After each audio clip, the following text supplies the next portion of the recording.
Hey guys, my name is Alfie Evans, and today we're going to react to Sentencing Disney Villains for Their Crimes Part 3 by Wickedbinge. So, I freaking love Wickedbinge, and if you guys haven't heard of him already, please go subscribe to Wickedbinge if you haven't already, and without further ado, let's get into it.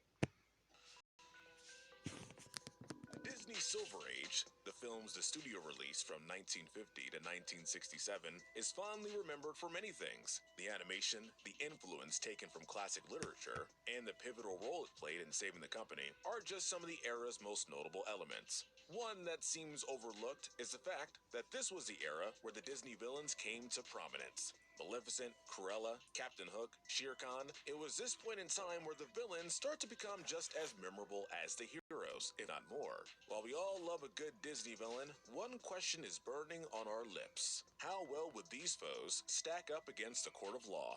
Well, worry no more, because today we'll step into the roles of judge, jury, and executioner and decide the sentences for all your favorite Silver Age baddies. Hey guys, I'm Brad with Wickedbinge, and this is Sentencing Disney Villains for Their Crimes, the Silver Age.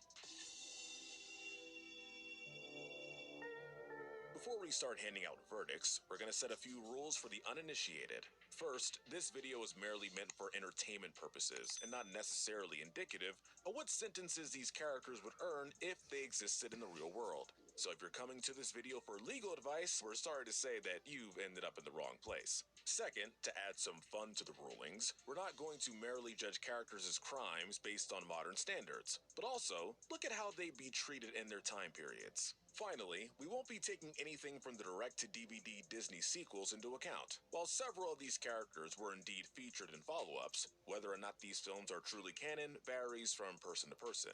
As such, we're going to leave them out for today. Now, it's time to see which classic villains will get off easy and which will likely be regretting their crimes. All rise, for this court is now in session.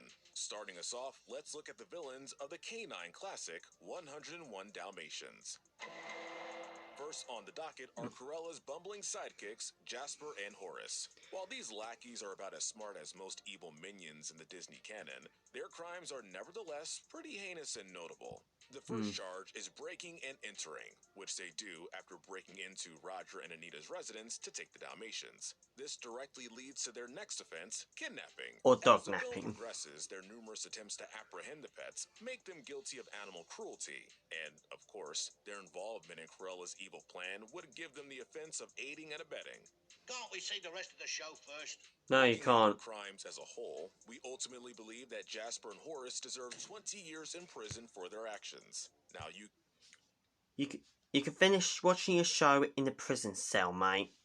could absolutely make the case that they deserve a harsher punishment. Not only are these crimes terrible, but the film makes it clear that these two are already criminals before ever meeting Cruella, which means it's likely they would have other unknown charges added to their sentence. However, because they're only doing these crimes on behalf of another figure, as well as the fact that they aren't particularly good at their jobs, we don't think it makes much sense to do so. Regardless, Jasper and Horace are two criminals who probably wish they never took on the profession of an evil sidekick. Next is Cruella de Vil. Cruella is guilty of a lot of the same things that Jasper and Horace have done. However, the one that should be mentioned above all others is definitely animal cruelty. Yeah. 101 counts of cruelty, to be a little more specific. With that in mind, we the jury find it's most appropriate to hand Cruella a prison sentence of 101 Whoa. years. We should also mention that Over a century in prison. Damn. I'm guessing that's understandable because around about the I don't know when that takes place. It probably takes around about 1960s, 1960s, 70s or something like that. I don't know. Around about the time. And the death penalty was obviously abolished in 1969.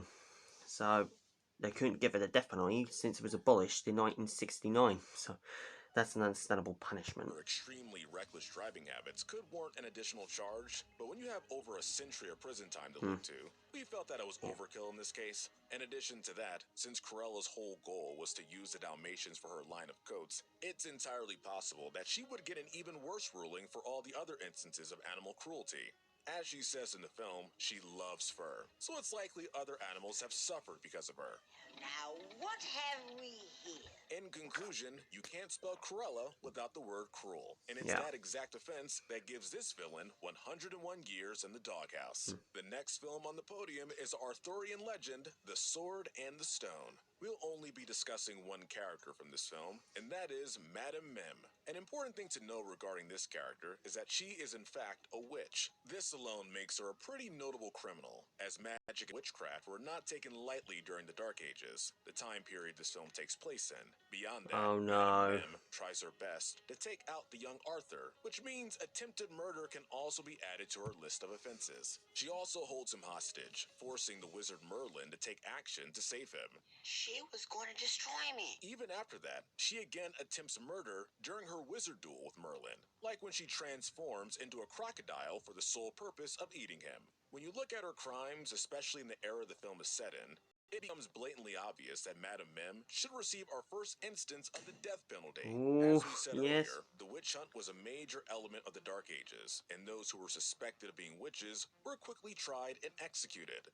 Mim would be worse off on the account that she's capable of great powers. Her punishment would likely be the same one that most witches faced, being burned at the stake. The Mad Madame Mim might not be one of the most beloved Disney villains of the Silver Age, but her actions make her one of the most notable criminals of them all. We're setting sail for Neverland because next on the stand are the villains of Disney's Peter Pan. Kicking us off is the captain's right-hand man, Mr. Smee. Mr. Smee might look like one of the nicer pirates in Hook's crew, but when you take a closer look at his actions in the film, you'll see that he's just as evil as most of them.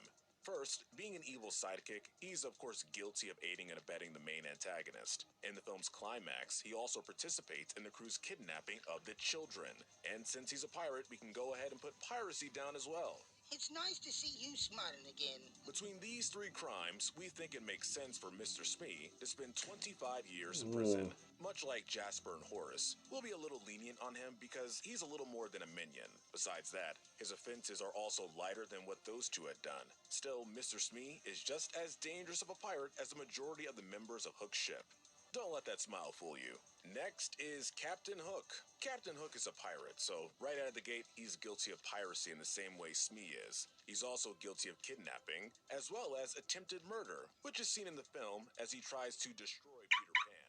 However, one thing that separates Hook from the rest of the villains on this list is that he's the only one who has actually murdered somebody. While it's not dwelled on in the film, Hook does in fact shoot one of his crew members, something we won't be saying about any other villain of the Silver Age. We must save the lad from himself.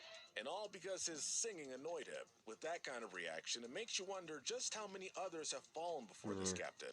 So, we think Captain Hook deserves a prison sentence of 50 years. Wow. Hook will already be in big trouble for murder, but his profession as a pirate would earn him a... So he'll pretty much spend the rest of his life in prison, basically, pretty much. I don't know how old he was at the time, but I don't know.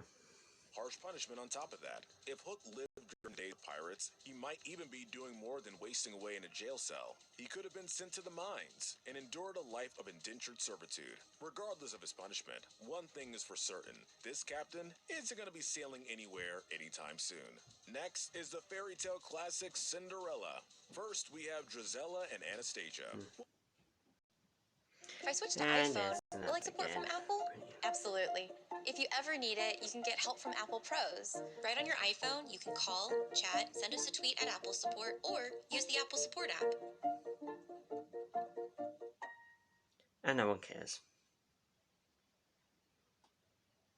Once again, they're guilty of aiding their nefarious mother as she torments and abuses Cinderella. They also help her in her plot to become royalty when they attempt to put on the glass slipper. Both of these crimes are definitely appalling, but we think there's a lot more to them than meets the eye. While they didn't treat Cinderella with respect, we can't forget that Lady Tremaine wasn't any nicer to them either. While she did see them as her children, she was also manipulative, forcing them to do specific tasks unless they wanted to lose their standing.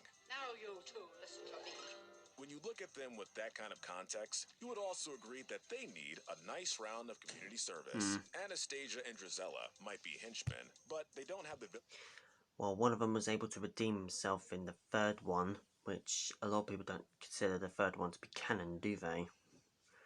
But anyway, understandable. Of, say, Jasper and Horace. They merely wanted to please their mother, and though they did some heinous things to achieve that, we don't think it's fair for them to be punished alongside her. Besides, some community service might be just the punishment they need. With how much they forced Cinderella to clean up after themselves, it seems more fitting of a fate than spending some odd years in prison. Now we have Lady Tremaine. Yay, While we Lady defended her Tremaine. daughters a lot, Everybody's we don't favourite. have nearly the same sympathy for Cinderella's stepmother. Cinderella has been a part of Tremaine's family for a long time, and in that period, nothing great has come out of their friendship. Tremaine has been abusive towards her since they first met, and time hasn't made her any nicer. She forces her to do every chore, never keeps her promises, and makes her believe she is worthless. She isn't any nicer to her own daughters. She often pits them against Cinderella, like when they rip apart her dress as a way to please their mother. The sisters are scared of Tremaine, which further shows how toxic most of her relationships are. There is something familiar about her.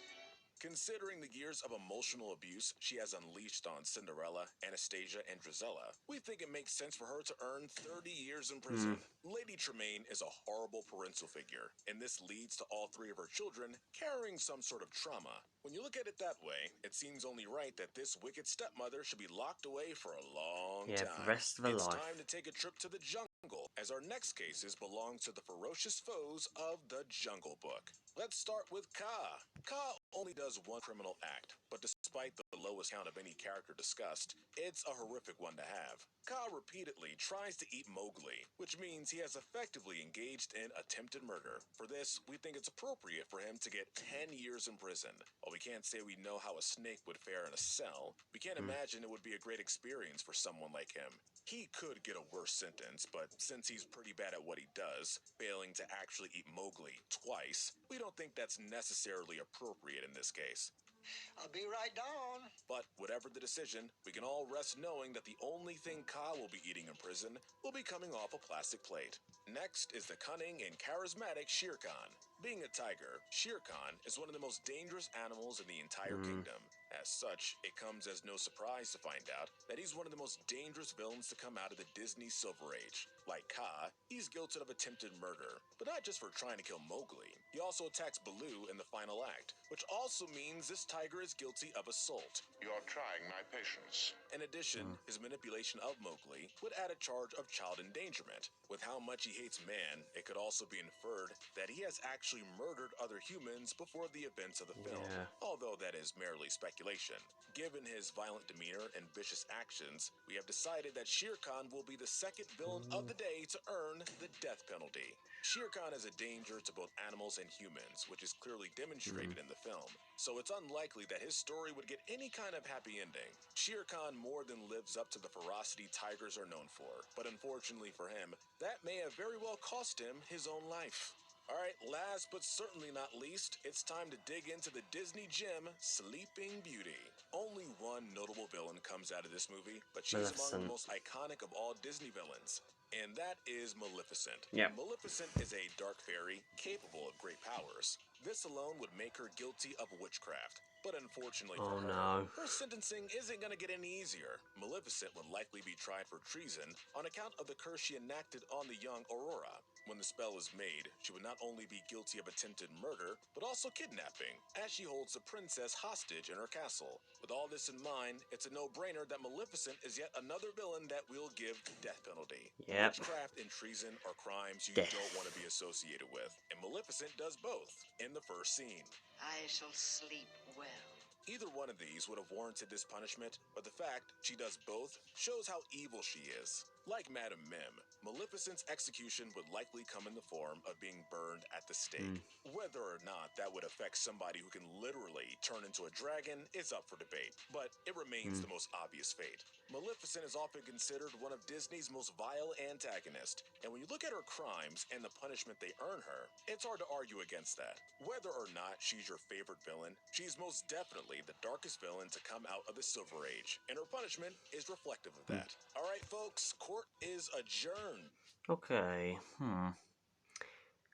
Okay, like I did with a lot of other sentencings, what sentencing do you think is harsh? And which do you think is too lenient?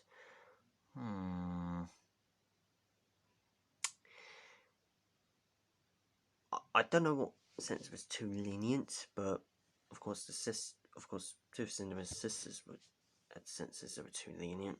But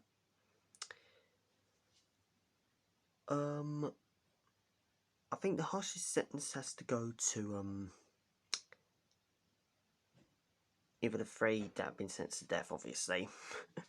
But anyway, that was Sentencing Disney Villains for Their Crimes Part 3. So if you enjoyed it, please like, share, and subscribe if you haven't already, and go subscribe to Wickedbinge as well. And as always, until next time, peace out.